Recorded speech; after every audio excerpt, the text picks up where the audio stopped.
So today we are going to start a new chapter called as straight lines. So before we get into the detail of the chapter straight lines, सबसे पहले थोड़ा बहुत recall करते हैं क्योंकि straight line is a kind of a chapter जो आपके 9th और 10th स्टैंडर्ड के कुछ कंसेप्ट्स को याद करेगा. खास करके we are going to recall the concept of coordinate geometry. Correct. आपने 9th स्टैंडर्ड और 10th स्टैंडर्ड दोनों में कोऑर्डिनेट ज्योमेट्री में बहुत कुछ पढ़ा है. If you start from the 9th standard ना, तो कोऑर्डिनेट ज्योमेट्री में आपने सबसे पहले सीखा था कि एक्स वाई प्लेन क्या है, किस तरह से आपकी एक्सिस जनरेट हुई, किस तरह से क्वाड्रेंट्स जनरेट हुए. Correct. All those things we have understood in the coordinate geometry of standard 9.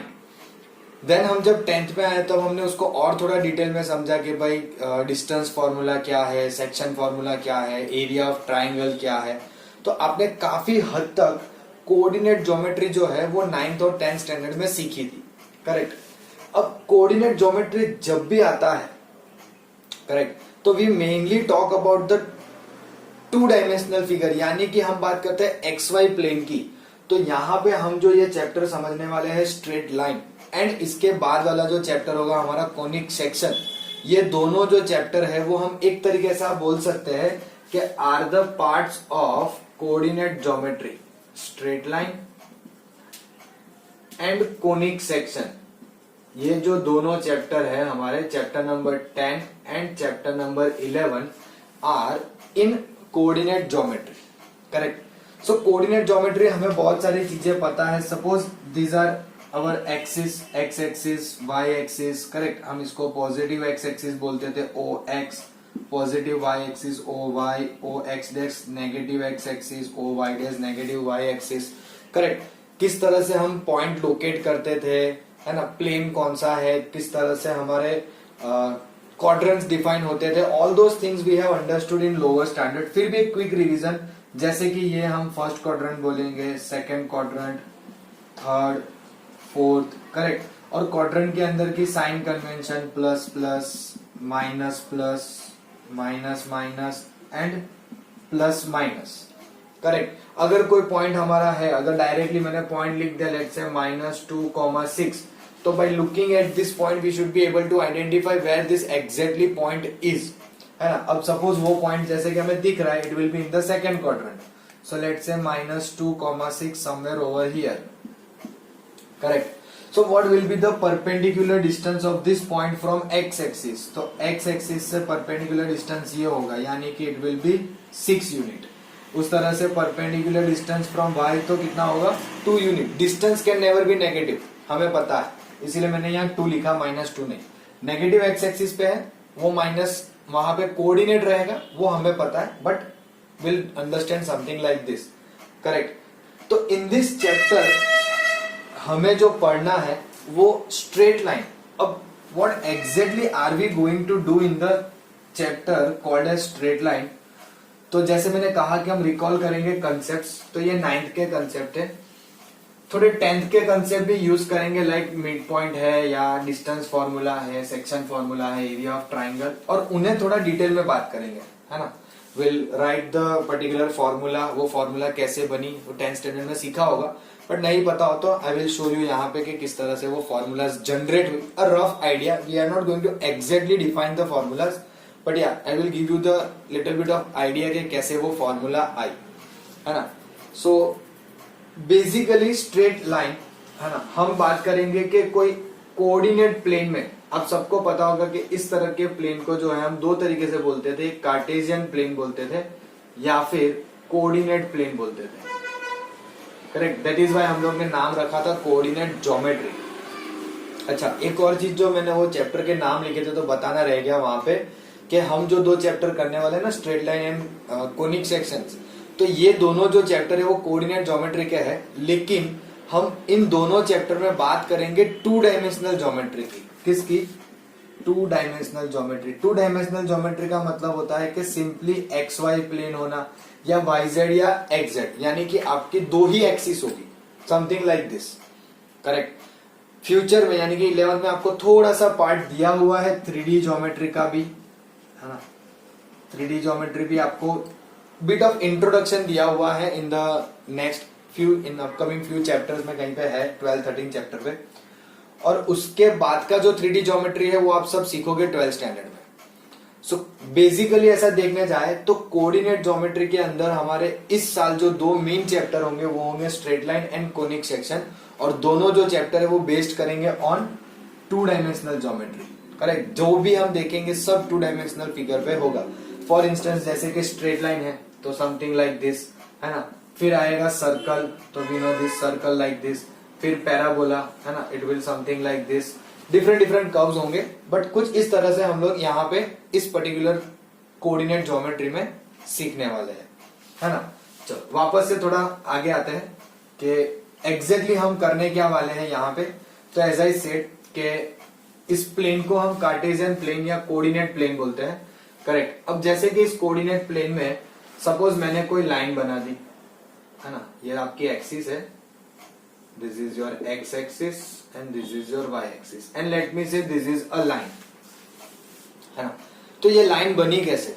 तो आपने 9th स्टैंडर्ड में सीखा है कि बाय जॉइनिंग डिफरेंट पॉइंट्स, और so many number of points join करने से लाइन बनती है, और हर एक पॉइंट जो है वो कोऑर्डिनेट्स देता है x1, y1। कोई दूसरा पॉइंट ले लो, लेट से यहाँ पे, तो x2, y2, correct, x3, y3।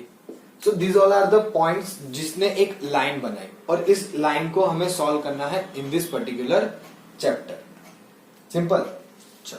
ये हो गया थोड़ा बहुत इंट्रोडक्शन, थोड़ा बहुत ब्रीफ हमने जो बात की कि इस चैप्टर के अंदर हम क्या देखने वाले हैं, क्या करने वाले हैं, और क्या याद करना है। अब उन सारे जो याद करने वाले डिटेल्स है उनमें थोड़ी सी डिटेल में जाते हैं, and let's start with the distance formula. अगर आप लोगों ने 10th स्टैंडर्ड में अच्छे से पढ़ा होगा तो आप सबको डिस्टेंस फॉर्मूला आती होगी कि let's say A B is equals to x2 minus x1 square plus y2 minus y1 का square. This is our distance formula. और how can we get this distance formula, मतलब ये फॉर्मूला आई कहां से? तो क्या भाई इसमें कोई इतनी डिफिकल्टी है नहीं। Suppose this is your Cartesian plane and these are the 2 points A and B। मान लो A का कोऑर्डिनेट है x1 y1 और B का कोऑर्डिनेट है x2 y2। How are we suppose to find the distance between this 2 point A and B, जिसको फिलहाल मैंने अभी एक लाइन से कनेक्ट कर दिया है, बट दैट्स ओके। तो क्या कहेंगे कि भाई this much distance is y1, correct, this much distance is x1, उसी तरह से यहां तक का this distance is y2, and same thing this is x2, है ना। हमें फाइंड क्या करना है, इन दोनों पॉइंट के बीच का डिस्टेंस। कैसे फाइंड करेंगे? तो लेट्स से कि हमने क्या किया, यहां से B से एक परपेंडिकुलर ड्रॉप किया और A से एक परपेंडिकुलर बनाया कुछ इस तरह से कि जो हमारी B से परपेंडिकुलर टू x एक्सिस वाली लाइन है उसे कट करे, है ना। So this makes a triangle. अब ध्यान से देखोगे तो ये एक राइट एंगल ट्राइंगल बना रहा है जिसमें A और B जो है वो आपका हाइपोटेनियस है। लेकिन what about this distance, let's give this a name, let's say m। ऐसे ही नाम देना है, कुछ भी हम दे सकते हैं, कोई फर्क नहीं पड़ता। So what will be this distance bm? तो क्या भाई देखो ध्यान से, from x axis to this point B this distance is y2 and this distance is y1, है ना। ये पूरा डिस्टेंस y2 है और नीचे का इतना डिस्टेंस m से लेके यहां तक का y1 है। तो क्या करेंगे, तो bm कितना होगा, y2 माइनस y1। सीधी सी बात है ना, पूरे डिस्टेंस में से इतना डिस्टेंस माइनस करना है, सो y2 minus y1। Same thing if you apply over here, है ना, कि दिस मच इज x2, उसमें से x1 माइनस करेंगे तो am मिलेगा x2 minus x1। Apply Pythagoras theorem. क्या कहता है पाइथागोरस थ्योरम? हाइपोटेनियस का स्क्वायर इक्वल्स टू बाकी की दो साइड का स्क्वायर का सम,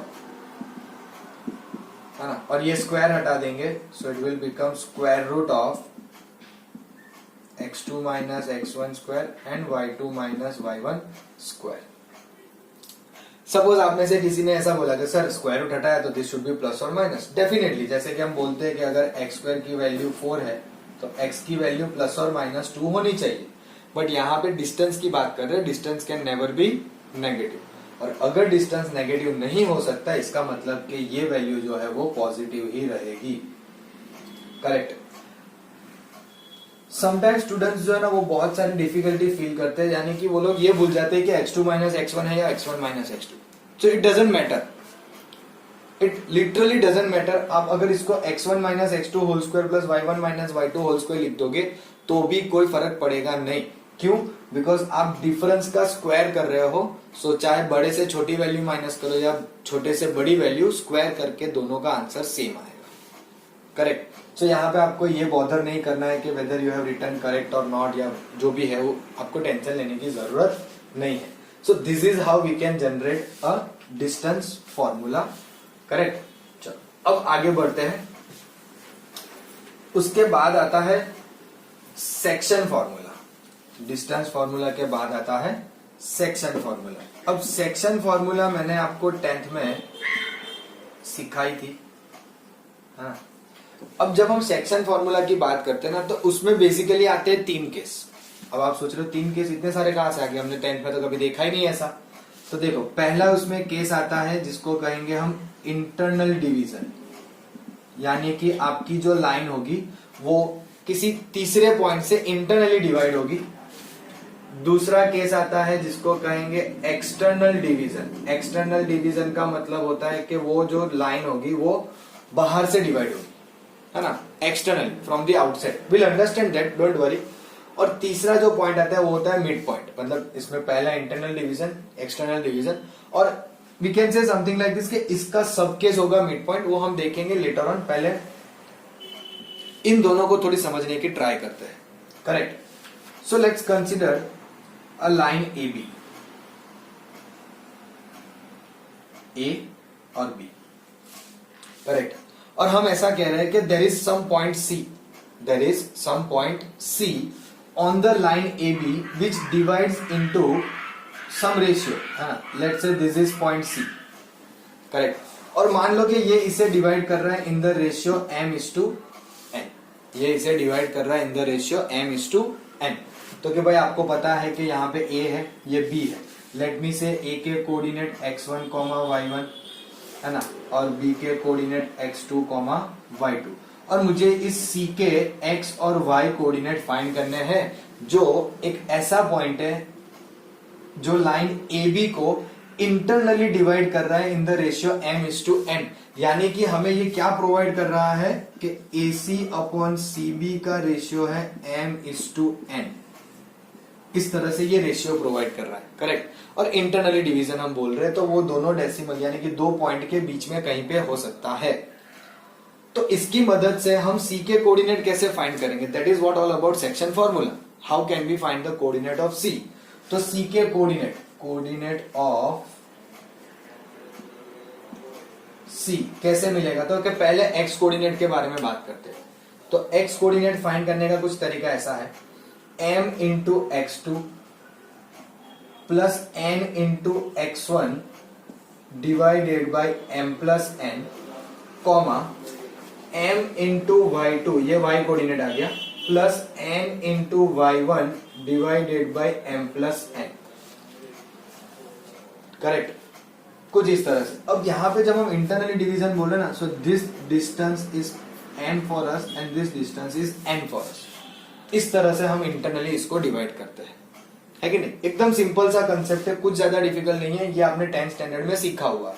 डिफिकल्टी थोड़ी बहुत अगर फील होती है तो वो होती है एक्सटर्नल के अंदर, कि भाई किस तरह से कोई पॉइंट किसी लाइन को एक्सटर्नली डिवाइड कर सकता है ना। तो यहाँ पे आप जो डिवीजन का मतलब शायद समझते ना, वो एक कुछ अलग लैंग्वेज में है।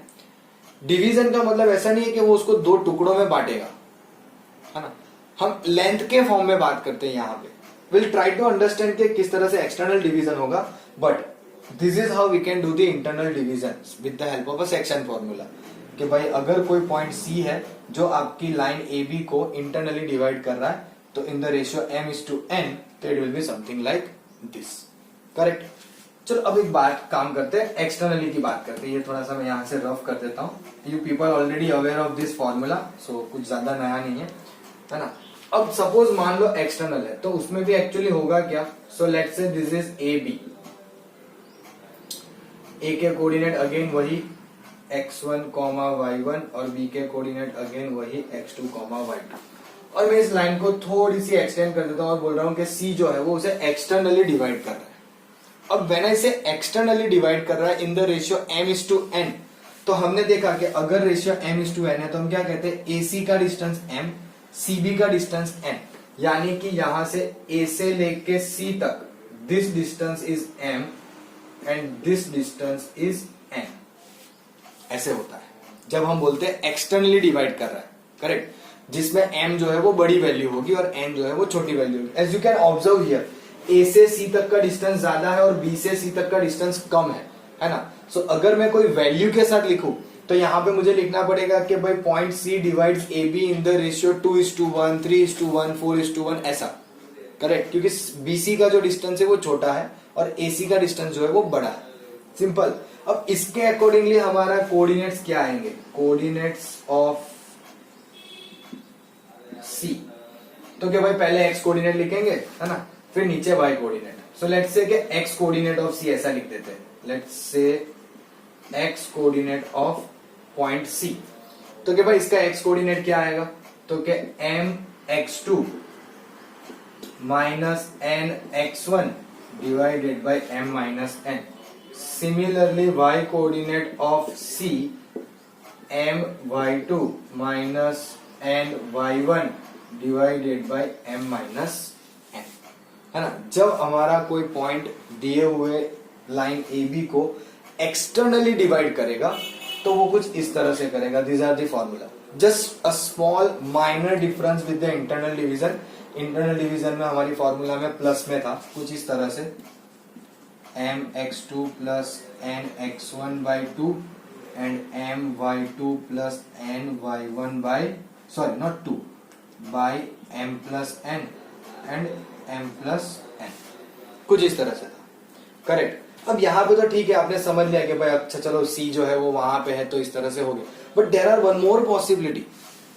इससे एक और ज्यादा पॉसिबिलिटी ये है कि what will happen if your this C is on the back side, है ना। चलो वो यहाँ पे समझने की ट्राई करते हैं, मैं इंटरनल डिवीजन थोड़ा रफ कर देता हूँ and let's try to understand that over here, कि अगर कोई ऐसी सिचुएशन आ गई कि आपको ऐसा कहा गया कि एक्सटर्नली डिवाइड करना है इन द रेशियो 1:2 AB, है ना।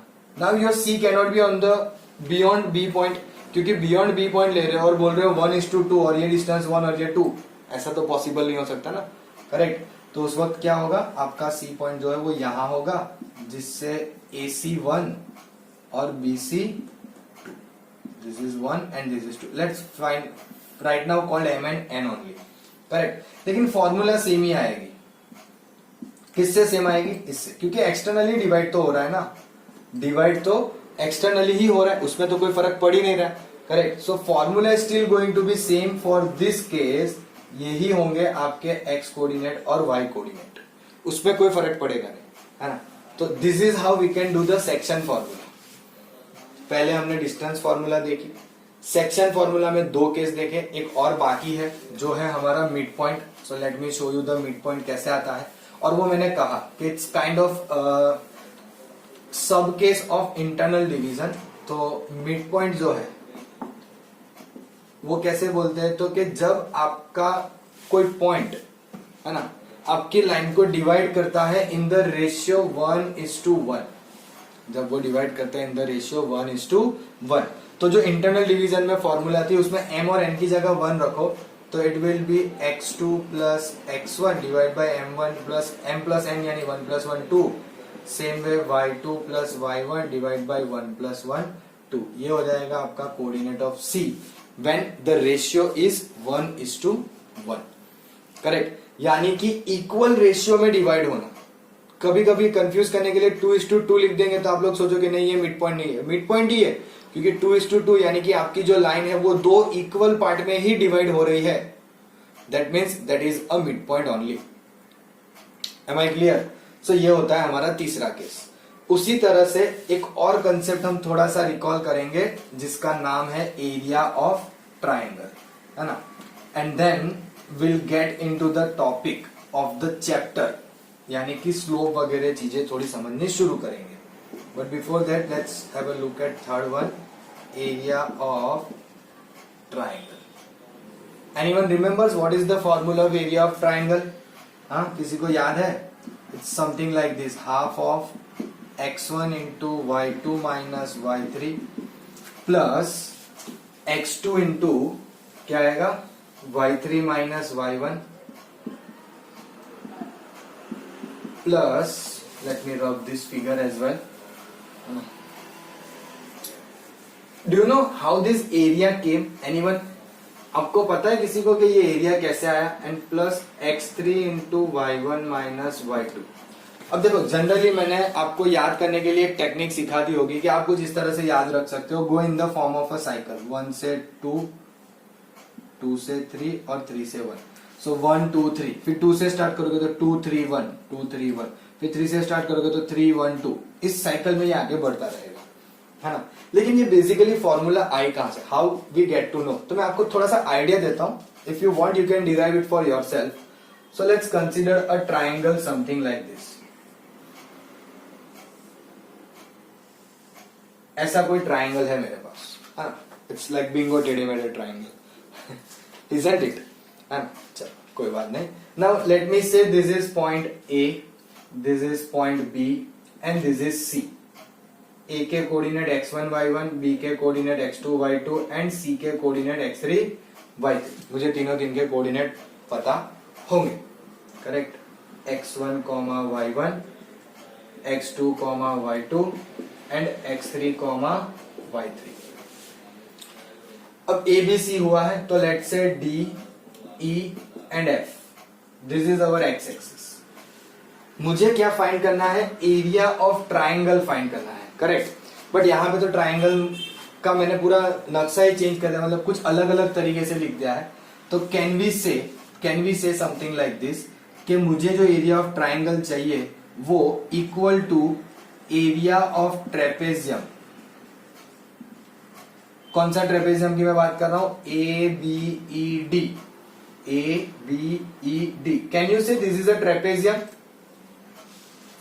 Can we say this is a trapezium A B E D? Yes, definitely it's a trapezium. इसमें एक पैरेलल साइड है और दूसरी जो है ऑपोजिट साइड नॉन पैरेलल है. उसी तरह से प्लस करेंगे दूसरा एरिया ऑफ ट्रेपेजियम. कौन सा होगा दूसरा एरिया ऑफ ट्रेपेजियम? तो कि B C F E, B C F E, ये दूसरा ट्रेपेजियम. लेकिन जब हमने इन दोनों ट्रेपेजियम को ऐड किया तो ये दोनों एरिया तो मिले ही, लेकिन साथ में ये दोनों नीचे के भी तो एरिया मिल गया ना, तो वो एक्स्ट्रा है, तो उसे माइनस कर देंगे area of trapezium. Again trapezium ही होगा. कौन सा वाला ट्रेपेजियम होगा, है ना. कंसिडर के ये इसके साथ पैरेलल नहीं है, यही दो parallel. Area of trapezium A C F D, A C F D, ये पैरेलल. अरे ये ट्रेपेजियम आपको माइनस करना है. समझ में आ रहा है? देखो 1 2 3 एंड 4 ऐसे चार हमें फैक्टर्स या चार पार्ट्स दिख रहे हैं. तो जब हमने area of trapezium A B E D बोला तो वो 1 + 4 पूरा एरिया देगा. जब बी सी एफ ई बोला तो 2 + 3 पूरा एरिया देगा. यानी कि जो ट्राइंगल है उसके बाहर के जो एरिया 3 और 4 है वो भी मिल गए, तो वो तो एक्स्ट्रा है, हमें उसे हटाना पड़ेगा. उसे हटाने के लिए हमने बोला कि भाई सब्ट्रैक्ट कर दो area of trapezium A C F D, A C F D, यानी कि third and fourth area subtract कर दो तो आपको एरिया ऑफ ट्राइंगल मिल जाएगा. Now can anyone knows what is the formula of area of trapezium? Half sum of parallel sides, isn't it? याद आ रहा है? Into height. वेरी गुड, है ना. तो पैरेलल साइड ये होगी, हाइट ये होगी, है ना, और हाफ भी आ जाएगा, इजंट इट? तो आपको पता है कि एरिया ऑफ ट्राइंगल में हाफ दिख रहा है, तो कहीं ना कहीं से तो आया ही होगा ना. So you can put the formula of all this trapezium, you can simplify it and you can get this area. अभी फिलहाल करने की जरूरत नहीं है because we don't want to get into the more detail of this के कैसे exactly बना, but I can give you some idea like this, है ना. अब इस आइडिया के अकॉर्डिंगली आप लोग जो है वो अपने हिसाब से घर पे whenever you want you can try. Simple. So ये था हमारा ब्रीफ इंट्रोडक्शन, है ना, रिगार्डिंग दी कंसेप्ट जो हमने ऑलरेडी सीखे हैं 9th स्टैंडर्ड और 10th स्टैंडर्ड में कोऑर्डिनेट ज्योमेट्री में, करेक्ट. यहां तक की चीजें अच्छे से आपने नोट की होगी, आई होप, है ना. So now let's see a new thing which we are going to utilize in this particular chapter called as slope. Okay, before we get into the slope of a line, one more thing you should remember कि जब हमने area of triangle देखा, correct? Now, whenever area of triangle is zero, we can say the points are collinear, correct? ये concept भी आपने 10th standard में सीखा है, and it is not that difficult to remember कि अगर आपका area zero है, इसका मतलब कि all the points are collinear. The 3 points which are having in the triangle are going to be on the same line. तो triangle मिलेगा नहीं, इसीलिए area of triangle जो है वो zero हो गया. Now when we talk about the slope of a line, यानी कि अब हमें करना क्या है इस चैप्टर के अंदर, वो यहां से हमें पता करना शुरू करना है, करेक्ट? सो सपोज जैसे हमने कहा कि भाई if there is a line, let's say it is our plane and I have drawn a line something like this, correct? This is line L which is definitely made of so many points, जिससे ये line बनी है, और हर एक point जो है वो एक यूनिक कोऑर्डिनेट हमें देता है, करेक्ट? अब ये लाइन जो है वो हमारे पॉजिटिव एक्स एक्सिस के साथ, और लेट मी फर्स्ट से कि ये जो लाइन है वो दो एंगल बना रही है, एक एंगल लेट से थीटा और दूसरा एंगल लेट से 180 माइनस थीटा, यानी कि ये दोनों एंगल जो होंगे वो कैसे होंगे? Supplementary. We all know what is supplementary angles, correct? Supplementary angles का मतलब होता है sum of two angles should be 180, जैसे कि ये दोनों है ना.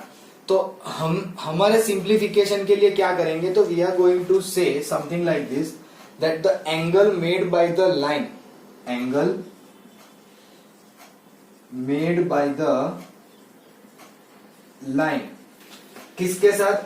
With positive x axis, with positive x axis. और इसमें थोड़ा इंप्रूवमेंट करेंगे, don't worry. Angle made by the line with positive x axis in anti clockwise, in anti clockwise direction is called, let's say right now theta ही बोलते हैं, है ना. मैं इसका नाम डिफाइन करूंगा, डोंट वरी. इसका हम एक प्रॉपर नाम देने वाले हैं. Let's give it a name. Theta को क्या बोलने वाले वो बता देता हूं. Inclination of the line, inclination of line, यानी कि आपकी लाइन जो है वो इतनी इंक्लाइंड है एट दिस एंगल थीटा, है ना. तो यहां पे मैंने कहा एक छोटा सा इंप्रूवमेंट करेंगे. क्यों? देखो, अब जैसे ये डेफिनेशन क्या बोल रही है कि angle made by the line with positive x axis. Positive x axis ये है, तो अगर ऐसे लाइन हुई तो if a line like this, तो भी ये तो एंगल तो एंटी क्लॉकवाइज डायरेक्शन में थीटा ही बनाएगी ना. तो यहां पे क्या इंप्रूवमेंट करना है कि angle made by the line in direction of positive x axis, है ना. यानी कि पॉजिटिव एक्स एक्सिस की जो डायरेक्शन होगी उस डायरेक्शन में और एंटी क्लॉकवाइज घूमना है, in anti clockwise direction, correct? Measured करेंगे anti clockwise. You can write this instead of direction, measured anti clockwise,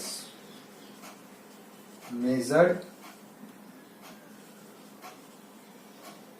anti clockwise, है ना. तो इस एंगल को हम बोलेंगे, this angle is called as angle of inclination. क्या कहेंगे इसे? Angle of inclination, correct. अब जैसे कि मैं यहां पे आपको एक एग्जांपल लेके समझा रहा हूं ना कि ये एक लाइन है, correct? This particular line makes an angle of theta with positive x axis, है ना. तो हमने देख लिया ऐसे. फिर उसी लाइन को वैसे ही कोई एक लाइन जो है थोड़ी शिफ्ट कर दी इस तरफ कि जो नेगेटिव एक्स एक्सिस को कट करते हुए जा रही है. तो हमने क्या सोचा कि भाई नहीं, ऐसा पॉजिटिव एक्स एक्सिस बोलना is not a good thing.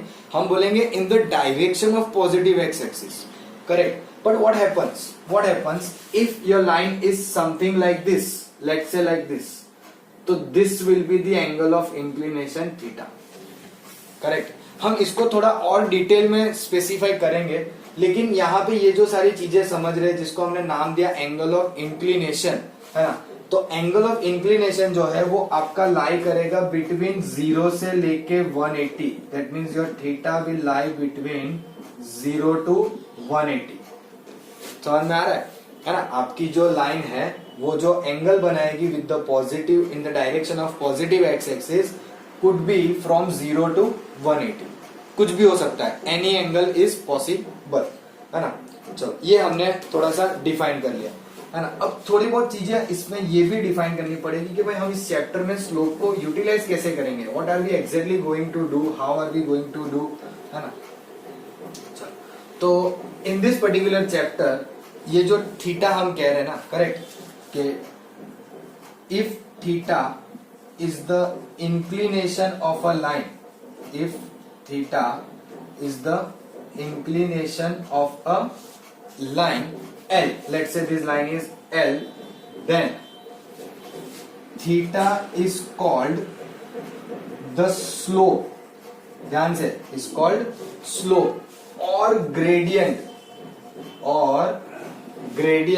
of the line L, of line L। यानी कि अगर ये थीटा मेरा एंगल ऑफ इंक्लिनेशन है ऑफ अ लाइन L, तो हम थीटा को कहेंगे स्लोप, है ना। कब से ये डिस्कस करने की ट्राई कर रहे हैं, what is slope of a line. Slope of a line is nothing but the angle of inclination. किसका एंगल ऑफ इंक्लिनेशन, कैसे फाइंड करेंगे, in the positive direction of x axis measured anti clockwise, in the positive direction of x axis measured anti clockwise, वो जो होगा वो आपका angle of inclination, और angle of inclination यानी कि theta, and that theta is called the slope और gradient of a line. समझ में आ रहा है, करेक्ट। इसे हम डिनोट करने वाले हैं, this is denoted by slope of a line, slope of a line is denoted by m, small m, इससे हम इसे डिनोट करने वाले हैं, करेक्ट। अब एक सीधी सी चीज समझो कि ये जो लाइन है, correct, it represents the tangent, correct, it represents the tangent, इस जिसकी वजह से हम यहाँ पे एक फॉर्मूला डिराइव करने वाले, मतलब फॉर्मूला का नाम देने वाले हैं, which will be something like this, के slope of the line m is equals to tan theta. आप सोच रहे हो सर टेंजेंट कैसे होगा, है ना। तो इट इज वेरी ऑब्वियस ना। सपोज मुझे ये लाइन का स्लोप फाइंड करना है, यानी कि एम फाइंड करना है, करेक्ट। तो हम चेक क्या करते हैं कि भाई ये जो लाइन है वो आपका एंगल क्या बना रही होगी, तो let's say this is the same angle as this one, considering this two lines parallel, है ना। तो ये 10 से ही पता चल सकता है, क्योंकि आपको इसकी अपोजिट साइड, इसका एडजेसेंट भी पता होगा, दिस टू साइड्स, है ना, तो उससे आप जनरेट कर दोगे। या फिर आप ऐसा बोल सकते हो कि ये जो लाइन है वो किसी पर्टिकुलर पॉइंट को टेंजेंट है ना, किसी कर्व को यहाँ पे किसी पॉइंट से टेंजेंट है, समथिंग लाइक दैट, है ना। तो we are going to consider this as a tangent, so that is of tangent of theta, so that is why we are going to say slope m is equals to 10 theta. अब इसके different cases देखते हैं कि अगर हमारी line different quadrant में होगी, या नॉट से quadrant, let's say different angles पे होगी, तो फिर उसको हम किस तरह से जज करेंगे, करेक्ट। तो उसके लिए मैं आपको यहाँ पे कुछ फिगर्स बता रहा हूं, just simply have a look at it. एक लाइन ऐसे है, करेक्ट, एक लाइन ऐसे है, एक लाइन इस तरह से है, ये लाइन ऐसे है, ये इस तरह से, और ये ऐसे, करेक्ट। हमने अभी सीखा with the positive direction of x axis measured anti clockwise, with the positive direction of x axis theta, this is theta, this is theta, this is theta.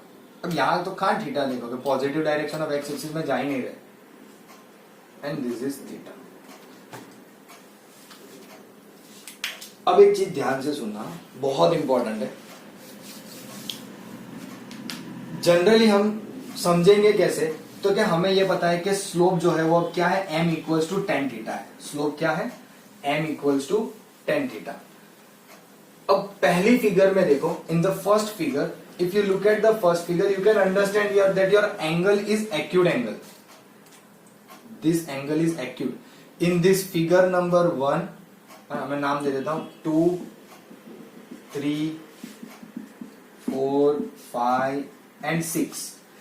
अगर आप ध्यान से देखोगे तो फिगर नंबर 1 एंड 4, ये दोनों में जो आपका एंगल है वो एक्यूट एंगल है। आपका जो थीटा है ना वो एक्यूट एंगल है, यानी कि ये होगा 0 से लेके 90 के बीच में, it will lie between 0 to 90. We all know that acute angle lies between 0 to 90. And when your angle is acute, यानी कि आपका जो angle of inclination is acute है, तो आपको slope जो है वो कैसा मिलेगा? Always positive. If your angle of inclination is acute, तो आपका जो slope होगा वो हमेशा कैसा होगा? Positive होगा. मैं आपको एग्जाम्पल के साथ भी समझाऊंगा, डोंट वरी, है ना. सो let's consider something like this. Suppose आपकी जो लाइन है, it makes an angle of 60 degree with the positive direction of x axis. Correct. तो फाइंड करोगे भाई ये कितना आएगा. तो क्या फॉर्मूला क्या है? m equals to tan theta, theta यानी 60. What is tan 60? Sine by cos sine 60 √3. तो √3 विल बी द आंसर. तो स्लोप पॉजिटिव आया कि नहीं आया? अच्छा सर, आपने तो ऐसे ही एग्जांपल दिया कि जिसमें पॉजिटिव आता हो. कोई दूसरा एग्जांपल ले लो. Let's say 45. What will happen? It will become m equals to tan 45. tan 45 तो 1 होता है. स्लोप कितना आया? 1 आया. ये भी पॉजिटिव. 30 पे चेक कर लो, है ना. हमारे पास एक्यूट एंगल के अंदर सिर्फ 30, 45 और 60 की ही वैल्यू अवेलेबल है. उसके अलावा भी आप चाहो तो फाइंड कर सकते हो. सपोज इफ आई से 75, तो हमें करना पड़ेगा कुछ उस तरह से एडजस्ट कि जिससे वो सॉल्व हो. समझ में? ऐसा नहीं है कि नहीं कर सकते, वी कैन डू दैट, है ना. So we have to adjust. But आपको इतना गारंटी मैं बोल सकता हूं कि उसका जो स्लोप आएगा वो पॉजिटिव आएगा. So in the first and fourth figure, if you observe that the angles are acute, यानी कि 0 से 90, तो स्लोप विल बी पॉजिटिव. वो हमारे लिए एक चीज क्लियर हुई. आगे बढ़ते हैं. Looking at the second figure. अच्छा, सेकेंड फिगर क्या दिखा रही है? Angle 90. I can say this is right angle, है ना. So from figure number 2, theta is equals to 90. अरे बाप रे, अगर थीटा 90 है तो स्लोप क्या होगा? What will B slope? तो स्लोप इज अनडिफाइंड. अब ये नया क्या आ गया, है ना. तो वही सेम चीज 90 है. Let's say m equals to tan 90. tan 90 90 है. tan 90 कितना होता है? पॉसिबल ही नहीं है ना. sin 90 1 होता है. करेक्ट. 10 होता है sin by cos. sin 90 1 divide by cos 90 0. 1 by 0 is undefined. That's what I have written. कि अगर आपका स्लोप, अरे सॉरी, आपकी लाइन जो है वो वर्टिकल है या फिर पैरेलल है to y axis, parallel to y axis या फिर y एक्सिस इटसेल्फ. समझना, if a line is parallel to y axis और y एक्सिस इटसेल्फ, तो उसका जो स्लोप होगा वो अनडिफाइंड होगा. क्या होगा? अनडिफाइंड. Am I clear? फिर देखते हैं फिगर नंबर 3. अच्छा, 3 और 6 दोनों मुझे ऑब्ट्यूज एंगल के जैसे दिख रहे हैं, मोर देन 90. एम आई राइट? है ना. यानी कि अब हमारे लिए ऑब्ट्यूज एंगल है, यानी कि 90 से लेके 180. अरे अब 90 से 180 हो गया, तो अब कैसे करेंगे, है ना. तो क्या वही वापस लॉजिक लगाते हैं कि भाई लेट्स से कोई 90 से 180 के बीच की वैल्यू लेते हैं. Let's say 120. देखते तो है क्या होता है ना. So let me say m equals to tan 120. tan 120 यानी कि cot 30, लेकिन नेगेटिव, है ना. और cot 30 की वैल्यू कितनी आएगी? cos √3. वापस √3 आया लेकिन नेगेटिव आया. Isn't it? जब हमारा angle of inclination obtuse angle है तो हमारा स्लोप कैसा आ रहा है?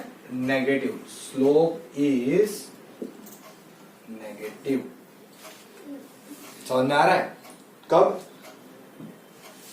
जब हमारा एंगल ऑफ इंक्लिनेशन जो है वो ऑब्ट्यूज एंगल है. करेक्ट. चलो, तो हमने फिगर 1 4 2 3 5 सब हो गए, 6 हो गए. एक बाकी है 5 वाली. इसमें अगर हम ध्यान से देखें ना, तो मुझे एंगल दिख ही नहीं रहा है. मतलब एक्स एक्सिस को वो कट ही नहीं कर रहा है. तो positive direction of x axis के साथ मैं एंगल क्या मेजर करूं, है ना. तो ऐसी सिचुएशन में हम ऐसा बोलते हैं फॉर फिगर नंबर 5, करेक्ट, कि when line is parallel to x axis और x axis itself, x axis itself, slope is 0. अगर आपकी लाइन x एक्सिस को पैरेलल है या फिर एक्स एक्सिस ही है तो उसका स्लोप होगा 0। जस्ट थिंक लाइक दिस ना, कि मान लो कि ये आपकी एक्स एक्सिस है, अब यहां से मैं एंटी क्लॉकवाइज डायरेक्शन में कोई एंगल मेजर करना चाहता हूं, है ना, लेकिन वो लाइन कुछ इंक्लाइन हुई नहीं वहां से कि एंगल दिखे, तो इसका मतलब एंगल तो 0 हो गया। सीधी सी बात है ना। सो यस, डेफिनेटली हम ऐसा कहेंगे कि when your line is parallel to x axis और एक्स एक्सिस इटसेल्फ, तो उसका स्लोप हो जाएगा 0। ये जितनी भी चीजें मैं आपको बता रहा हूं ना, ये आपको देखने में सुनने में ऐसा लगेगा हाँ सर ठीक है पता चल गया, लेकिन when we put into the some kind of a question, तो वहां पे फिर हमारी डिफिकल्टीज स्टार्ट हो जाती है। Correct. And please don't take this slope as a very lightly and easy concept, क्योंकि ये स्लोप अच्छे से समझेंगे तो 12th में एप्लीकेशन ऑफ डेरिवेटिव में बहुत काम आएगा। अभी से बोल रहा हूं, even though it is a geometry, calculus के अंदर ये काम आएगा, है ना। So please understand this all the situations कि जब हमारा एंगल एक्यूट है, 90 है, ऑब्ट्यूज है, correct, and when it is parallel to x axis, यानी कि जब हमारा एंगल 0 है तो किस तरह से हमारे स्लोप जो है वो वेरी करते हैं, समझ रहे हो। व्हेन वी से इट इज ऑब्ट्यूज, ऑब्ट्यूज यानी कि वो कहां जा रहा है 90 से 180, whenever we are between 90 to 180, definitely 10 negative आता है इन द सेकंड क्वाड्रेंट। हमें पता है 90 से 180 यानी कि सेकंड क्वाड्रेंट हुआ, और सेकंड क्वाड्रेंट के अंदर आपका एंगल कैसा, मतलब 10 कैसा होता है, नेगेटिव होता है, बिकॉज वहां पे आपको कोऑर्डिनेट पता है किस तरह से रिएक्ट करते हैं, तो उसके अकॉर्डिंगली tan थीटा की वैल्यू चेंज हो जाएगी। अब ये सब करने के लिए ट्रिग्नोमेट्री आना चाहिए, है ना। So if we don't understand trigonometry properly, it will be difficult to understand this कि tan थीटा कहाँ है, कैसा है, कितनी वैल्यू देगा, है ना। So everything is connected, nothing is just separately कि भाई हाँ ऐसा है ऐसा कर दो हो जाएगा। Correct. So we need to understand this situation कि क्या दिया हुआ है, कैसा एंगल बन रहा है ना, चाहे वो एक्यूट हो सकता है, ऑब्ट्यूज हो सकता है ना। ये दोनों आपके स्पेशल केस रहेंगे। कौन से? ये वर्टिकल लाइन और हॉरिजॉन्टल लाइन, यानी कि parallel to y axis and parallel to x axis, ये दोनों आपके स्पेशल केस है।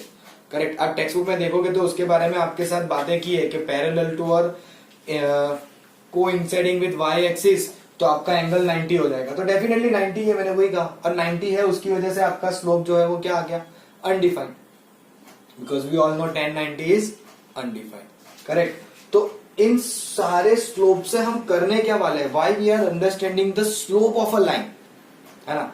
तो इस पर्टिकुलर चैप्टर का जो मेन आइडिया है वो है इक्वेशन ऑफ लाइन फाइंड करना। इस चैप्टर का जो आइडिया है, what exactly we are going to do in this chapter is to find the equation of line. लेकिन इक्वेशन ऑफ लाइन हम फाइंड करना शुरू करें उससे पहले हम देखेंगे कि how are we suppose to find the slope. अगर स्लोप फाइंड करना आ गया फिर देखेंगे कि किस तरह से इक्वेशन फाइंड की जाती है। फिलहाल हमने सिर्फ स्लोप क्या है वो समझा है ना, और स्लोप फाइंड करने का एक इजी तरीका सीखा है कि भाई m equals to tan theta, यानी कि जब एंगल पता हो तब।